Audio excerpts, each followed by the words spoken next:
I got a question getting back to the health care. Yes.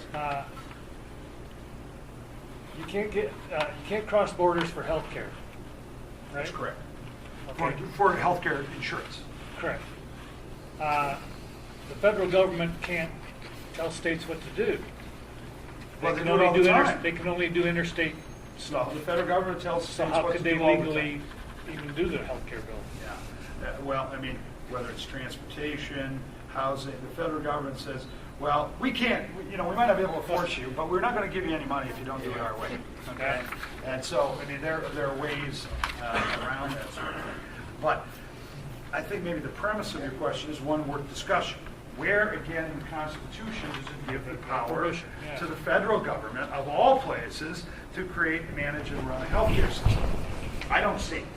Now, we talked about the general welfare clause, but again, when the Constitution was written, just as they weren't envisioning, people from the Middle East necessarily, they certainly weren't envisioning that healthcare would be provided and debated in the halls of Congress. Nor did they ever think about what they're going to do about the slaves. Well, they did think about it. Well, they did think about didn't, it. but Yeah. they didn't do very much. Yeah, they restricted it a few years after the fact, what have you. But again, that's where I do think that we have to understand that we have got far afield from the Constitution. And if the people want to change the Constitution, there's a process to go about doing that. But it can't be something that you pull out of thin air because it is, it sort of meets the political fancy of the time. And that's where I think we've gone. So do you think he's a socialist? Who, I don't Obama? know. Yeah.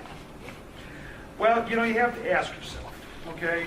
A couple of these things, well, maybe not, but when you see this pattern, I don't know if he's a socialist or not, but the truth is, he certainly, on the political spectrum, is far off to the edge. He's not a The thing is, socialist. he's taking the Democratic Party with him. And I would tell this gentleman here taking notes, Gary Peters says that he's a moderate, okay?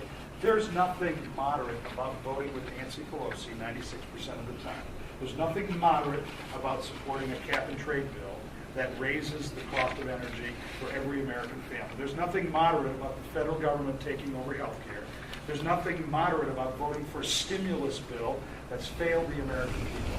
And there's nothing moderate about voting for budgets that put us further into debt as far as the eye can see. So you might claim that, but the facts suggest otherwise. Well, you said judge you by the company you keep. How about judging Obama by the company he keeps? I'll leave that up to each of us to do that. Well, I want to thank you all. If you don't have any additional, I'll be around for a little bit, but I do appreciate your coming out. I do appreciate you taking the time to get better informed, because that is what this is all about. And what I'm trying to do is to present myself to the people of this district, so you can see and judge for yourself as to whether or not you think I can do the job in Washington. I wouldn't be here if I didn't think I could, and I'm standing before you tonight to tell you that I'm going to work very, very hard, right up until the last dog dies, as they say, to make our case for real progress and a new direction